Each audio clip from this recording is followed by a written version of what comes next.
Good morning, students. Now we are going to start our new chapter, and this chapter is taken from your geography textbook. Chapter number 7, Our Country India. सभी chapter नहीं करने हैं क्योंकि हमें कुछ syllabus अपना reduce करना है, जो इम्पोर्टेंट है वो मैंने लिया है आवर कंट्री इंडिया, क्योंकि इसमें काफ़ी कुछ है आप लोगों के लिए समझने के लिए भी। सबसे पहले आवर कंट्री इंडिया इंट्रोडक्शन में क्या होगा कि हमें क्या क्या कंट्री, पूरी कंट्री में हमारी क्या क्या है, हमें सीखने को मिलेगा कि या फिर हमें जानने को मिलेगा कि हमारी लोकेशन क्या है, कितनी हमारे यहाँ पर वैरायटीज़ हैं प्लांट्स की, एनिमल्स की, कितने सारे लोग हमारे एक साथ रहते हैं इंडिया में। तो पूरा मिलाकर आवर कंट्री इंडिया मतलब अपने इंडिया के बारे में सब कुछ, बट इन शॉर्ट में, क्योंकि ज़्यादा लेंथी हम ले नहीं सकते हैं कि बहुत ज़्यादा बड़ा हो जाएगा, बट इन शॉर्ट में आपको सब कुछ यहाँ पर जानने को मिल जाएगा। साइज एंड लोकेशन, क्योंकि सबसे पहले हमें वर्ल्ड में हमारी लोकेशन क्या साइज है वो हमें पता होनी चाहिए। आपको पिक्चर में दिख रहा होगा यहाँ पर ग्लोब में हमारे इंडिया की साइज और लोकेशन दिखा रखी है। आप लोग देख सकते हो वर्ल्ड मैप हमारा था वो इसी तरह का बना हुआ होता है, बट इन ग्लोब में जो कि हमारी बिल्कुल अर्थ शेप होती है, true shape of the earth globe जिसको हम बोलते हैं, तो वो बिल्कुल क्लियरली इसमें दिखा रखा है। India is a country of vast geographical expansion. हमारा जियोग्राफिकल एक्सपेंशन मतलब हमारी जियोग्राफिकल जो वेराइटीज है वो बहुत ज़्यादा है। लोकेटेड सेंट्रली इन साउथ एशिया, हम साउथ एशिया के सेंट्रल पार्ट में लोकेटेड हैं। दिख रहा होगा वो तो आपको, वैसे भी बिल्कुल सेंटर में है हम लोग, दिख रहा है ना, ये इसका साउथ पार्ट है ग्लोब का, ये साउथ पार्ट है, हम इसके बिल्कुल कहाँ पर है, साउथ में, सेंटर में है। India produced in the Indian ocean as a peninsula. Indian ocean जो है उसमें पेनिनसुला के पार्ट्स में आती है, या कि उसमें पेनिनसुला को इंडियन ओशन ही माना गया है क्योंकि हमारे इंडिया के पास में आता है। एरिया कितना है, area 3.28 million square kilometre. Total India का जो लैंड मास है, पूरा जो एरिया है हमारा 3.28 million square kilometre.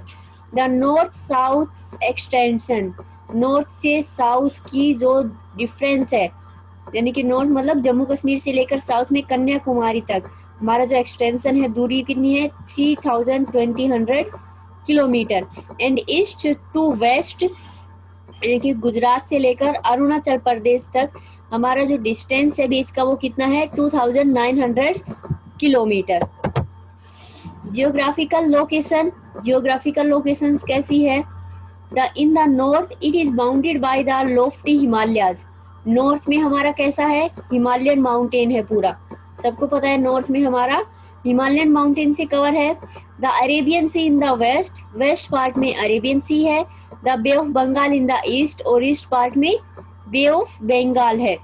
The Indian ocean in the south was the source of the Indian peninsula, और इंडियन ओशन और पेनिनसुला जो है वो हमारे पास में पड़ते हैं बिल्कुल। The peninsula is a pieces of land that is surrounded by water on 3 side. Peninsula क्या है, वो लैंड है जो 3 जो साइड से वाटर से घिरा हुआ है, और हमारे इंडिया का भी ऐसा ही आता है, हमारा इंडिया भी कैसा है, 3 साइड से वाटर से घिरा हुआ है, तो उसको हम पेनिनसुला बोलते हैं, क्योंकि वो पेनिनसुला बन गया। पेनिनसुला मतलब होता है जो लैंड 3 साइड से वाटर से कवर होता है, उसको हम पेनिनसुला कहते हैं। Next one, location. हमारी लोकेशन जो उसमें आती है, आप लोगों ने देखा होगा ग्लोब के ऊपर कुछ डिग्रीज लिखी हुई होती हैं, उन डिग्रीज के अकॉर्डिंग हमारी लोकेशन क्या है। India is located in the northern hemisphere. Normally हम लोग कौन से हेमिस्फीयर में एस्टेब्लिश है, नॉर्थर्न हेमिस्फीयर में।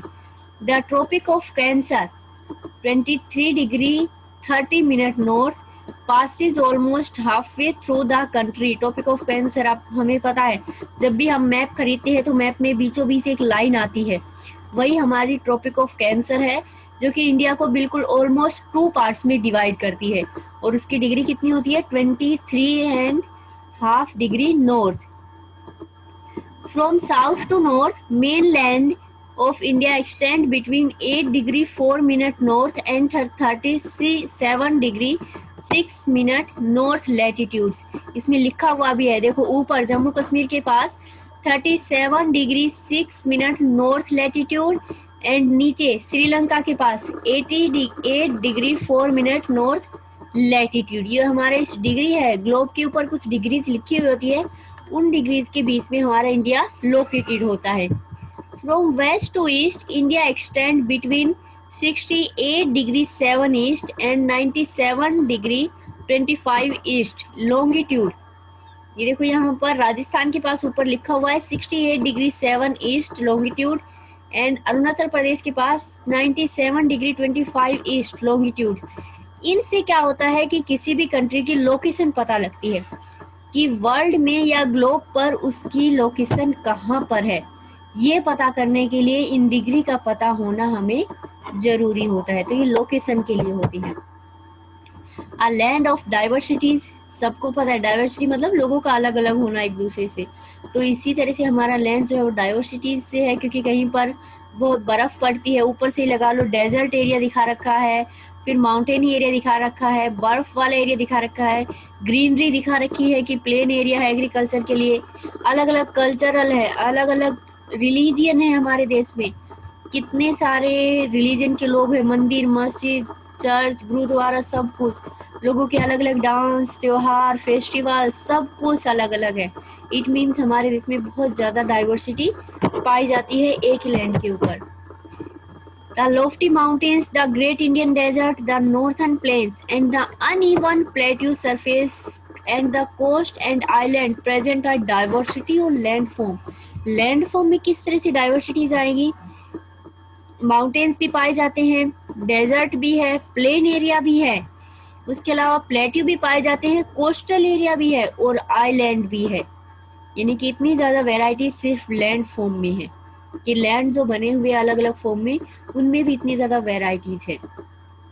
There is a great variety in the climate, vegetation, wildlife as well as in the language and culture. उसके अलावा climate भी अलग अलग है, वेजिटेशंस अलग अलग तरह की पाई जाती है, वाइल्ड लाइफ अलग अलग तरह के एनिमल्स पाए जाते हैं, एज वेल एज लैंग्वेज और कल्चर सबके अपने अलग अलग है, क्योंकि अलग अलग रिलीजियंस के लोग रहते हैं तो सबके अपने लैंग्वेज कल्चर सब कुछ अलग अलग होता है। In this diversity we find unit that it reflected in the tradition that bind us as one nation. इतनी सारी डाइवर्सिटी होने के बाद, इतने सारे अलग अलग चीजें होने के बाद भी हमारा जो ट्रेडिशन है यूनिटी वाला, कि यूनिटी में बांध कर रखना, वो हमें जो नेशन के रूप में हमें बांध कर रखता है। कितनी सारी वैरायटी होने के बाद भी एक नेशन कहा जाता है, एक राष्ट्र कहा जाता है कि हम लोग एक साथ एक दूसरे के रहते हैं। India has a population of more than 120 crore since the year 2011। 2011 से पहले हमारी जो है वो कितनी थी पॉपुलेशन, कितनी थी, लगभग मोर देन ज्यादा 120 करोड़ से भी ज्यादा। It is the second most populous country of the world after China. China के बाद सबसे ज्यादा पॉपुलस कंट्री मानी जाती है, क्योंकि सबसे पहले किसका नाम आता है पॉपुलस कंट्रीज में, चाइना का, उसके बाद हमारी कंट्री का ही नाम आता है। Standard meridian and IST। Standard meridian जो हमारा टाइम डिसाइड करती है वो आता है स्टैंडर्ड मेरिडियन, एंड IST जिससे हमारा टाइम डिसाइड किया जाता है। Due to the great longitudinal extent of about 29 degree, there could be a wide difference in local time of place located at two extreme points of India, as such as the difference between westernmost point in Gujarat and easternmost point in Arunachal Pradesh would be the about 2 hours.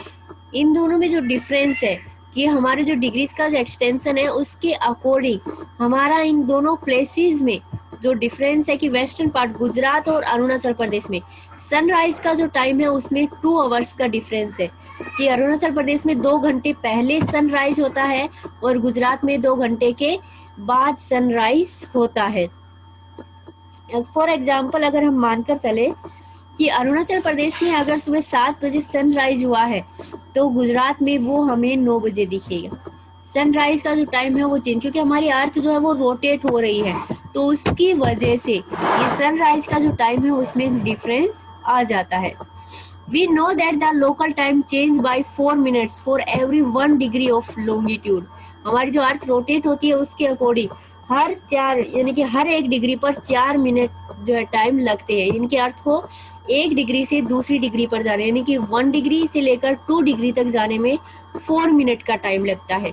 बहुत speed से नहीं घूमती हमारी अर्थ, धीरे धीरे घूम रही। It means क्या हुआ कि 1 डिग्री से दूसरी डिग्री तक जाने में उसको 4 मिनट का टाइम लगता है।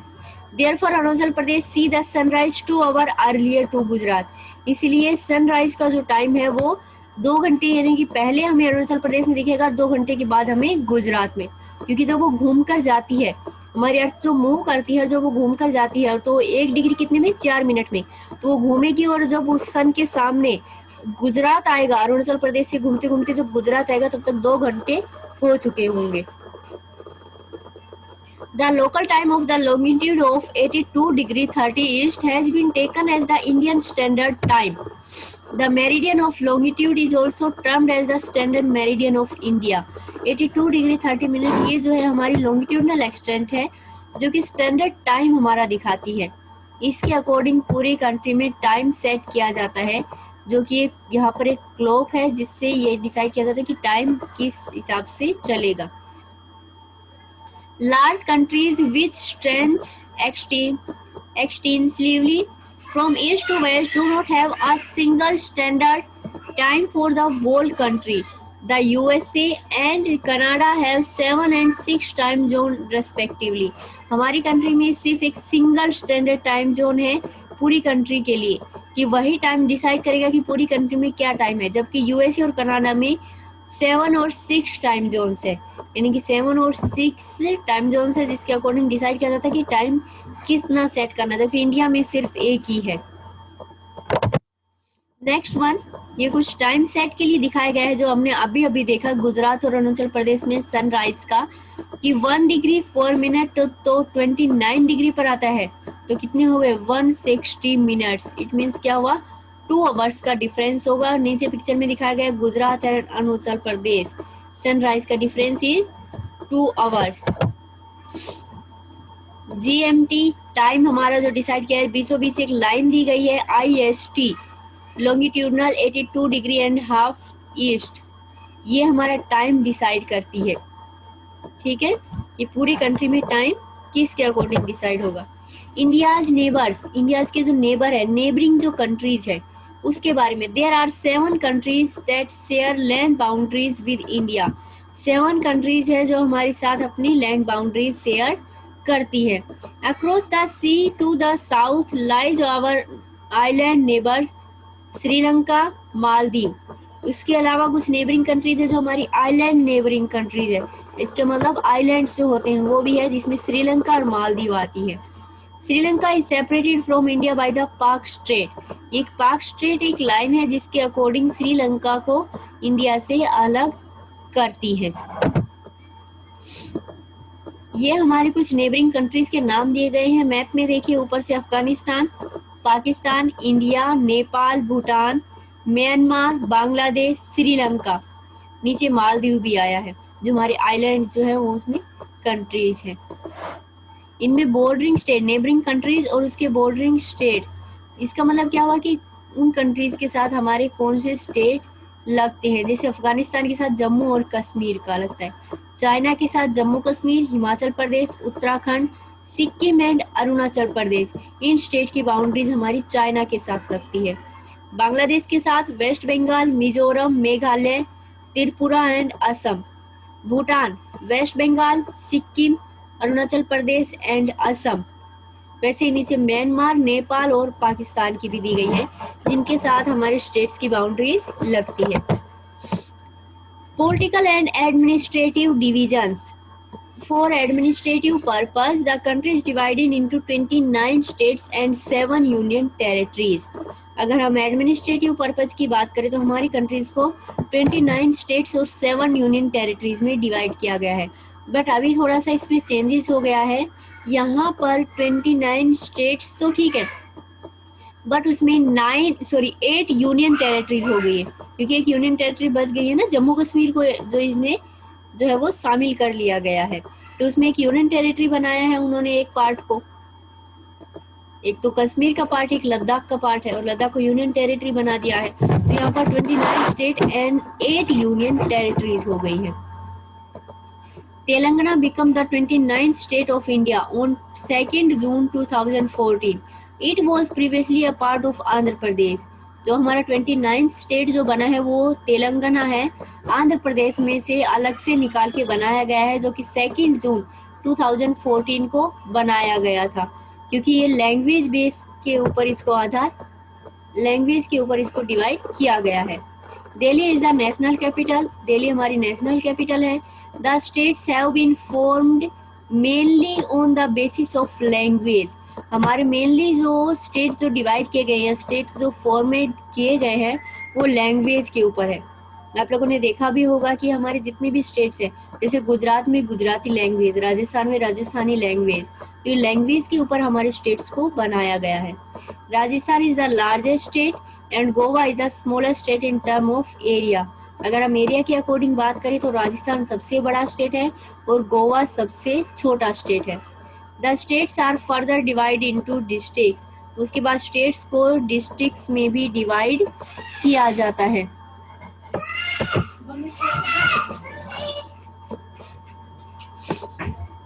उसके बाद नेक्स्ट वन है India state and union territories. Indian states and union territories map में पूरी दिखाई गई हैं।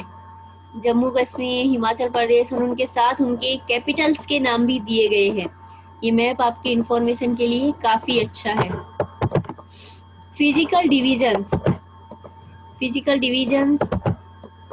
India is marked by a diversity of physical features such as mountains, plateau, plains, coast and islands. The landmass of India, physical features में क्या गया, mountains कहाँ कहाँ पर है, plateau, plains, coast and island, यानी कि पूरे इंडिया को जो उनके जो फिजिकल फीचर्स जो हमें दिखाई देते हैं उन फीचर्स में डिवाइड किया गया है।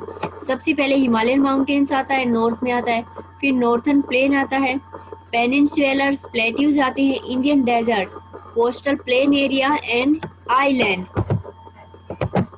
ये यहाँ पर दिए गए हैं पूरे।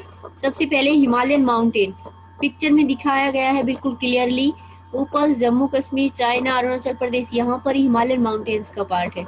The Himalayan mountains are divided into 3 main parallel ranges. The north most is the great Himalayas और हिमाद्री। सबसे ऊपर वाला जो पार्ट है फर्स्ट वन, उसको ग्रेट हिमालय बोला जाता है या फिर हिमाद्री, बिल्कुल क्लियरली पिक्चर में दिया गया है।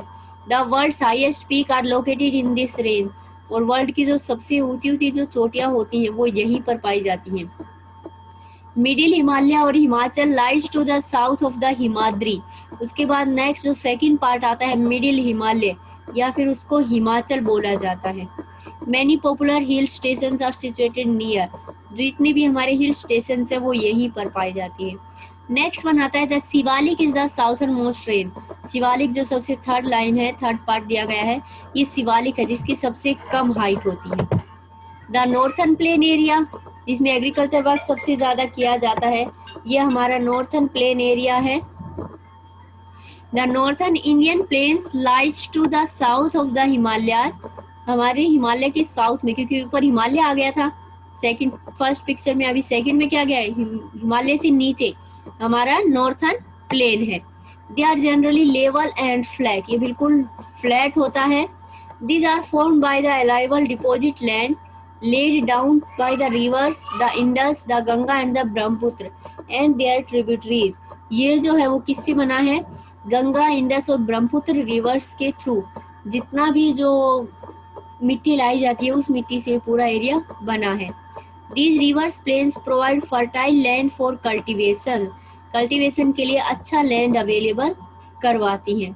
That is the reason for high concentrations of population in this plain, इसलिए यहाँ पर सबसे ज्यादा पॉपुलेशन पाई जाती है, क्योंकि ये जो एरिया बहुत ज्यादा कल्टीवेशन के लिए बहुत ज्यादा सुटेबल है, बिल्कुल फ्लैट एरिया है, इसलिए यहाँ पर पॉपुलेशन भी ज्यादा पाई जाती है।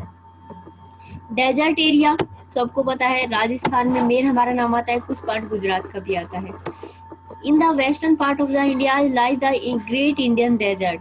It is a dry, hot and sandy stretch of land. It has very little vegetation. यहाँ पर बहुत कम वेजिटेशन, यानी कि जो प्लांट्स विदाउट रेन हो सकते हैं वही प्लांट्स यहाँ पर पाए जाते हैं। तो हमारा डेजर्ट एरिया राजस्थान, जो कि बिल्कुल क्लियरली दिखाया गया है पिक्चर में। पेनिनसुलर प्लेट्यू, प्लेट्यू कौन कौन से हैं? वो प्लेट्यू क्या होती है? लाइक अ माउंटेन, बट उनकी हाइट कम होती है, और ये हमारे सारे साउथ इंडिया में पाए जाते हैं। To the south of the northern plain lies to the peninsular plateaus, it is triangle in shape, ये ट्राइंगल शेप में है, पूरे जो है वो ट्राइंगल शेप, देख लो इंडिया का नीचे वाला पार्ट ट्राइंगल शेप जैसा ही दिखता है, तो इस पार्ट में हमारे प्लेट्यू पाए जाते हैं। लिखा हुआ भी है ऊपर सतपुरा रेंज, विंध्या रेंज, छोटा नागपुर जो ब्लैक में लिखे हुए हैं वो हमारे plateau, Deccan plateau. This is a region with numbers hill range and valleys, यहाँ पर काफी सारी हिल रेंज और वैलीज बनी हुई होती है। वैली मतलब दो माउंटेन्स के बीच में जो गहरी खाई बनती है उसको वैली बोला जाता है। The plateau is rich in minerals like coal and iron ore, plateau जो है वो मिनरल से रिच होते हैं। मिनरल्स हमारे माउंटेन्स में नहीं पाए जाते, प्लेट्यू में पाए जाते हैं। जैसे कोई भी मेटल्स है, कोयला है, डायमंड है या गोल्ड है, ये सब कुछ कहाँ पाए जाते हैं? प्लेट्यू में पाए जाते हैं, ना कि माउंटेन्स में। Hills of the peninsular plateaus, peninsular plateaus में हिल कौन कौन सी है ये आपको नॉर्मली एक बार देख लेना है, क्योंकि ये बड़ी क्लास में आएंगे तब आपको बिल्कुल क्लियर हो जाएगा। द कोस्टल प्लेन एरिया, ये इंपॉर्टेंट है, कोस्टल प्लेन एरिया की कहाँ पर समुद्र का पार्ट लगता है। To the west to the western Ghat and east to the eastern Ghat lies the coastal plain. The western coastal plain are very narrow. Western coastal part काफी narrow है, जबकि eastern part काफी broad है। There are a number of east flow rivers, the Mahanadi, Godavari, Krishna and Kaveri. और इन river से जो काफी fertile deltas बनते हैं, इसमें सुंदरबन डेल्टा का नाम आता है कि ये जो रिवर्स है वो डेल्टा बनाते हैं। डेल्टा मतलब जहाँ पर रिवर्स का पानी बहुत ज्यादा फैल जाता है और वो एक मिट्टी जो है, एक अच्छी खासी उपजाऊ मिट्टी वहां पर छोड़कर जाती है रिवर्स, वो एरिया काफी एग्रीकल्चर के लिए भी सुटेबल होता है। वहां पर सुंदरबन डेल्टा, यहाँ पर सुंदरबन डेल्टा क्योंकि एक किसका नाम है? फॉरेस्ट का नाम है। यहाँ पर सुंदरी नाम के ट्रीज सबसे ज्यादा पाए जाते हैं, इसलिए इस एरिया को सुंदरबन डेल्टा बोला जाता है। आइलैंड, तो आइलैंड तो हमारे दो ही है, अंडमान निकोबार एंड लक्षद्वीप, और इन दोनों की पिक्चर हमारे इसमें दिखाई गई है। ये हमारा डेजर्ट एरिया दिखा दिया है। ओके, ये हमारा चैप्टर कंप्लीट हो गया है। इतनी सारी वैरायटीज हमारे कंट्रीज में पाई जाती है। Okay, thank you.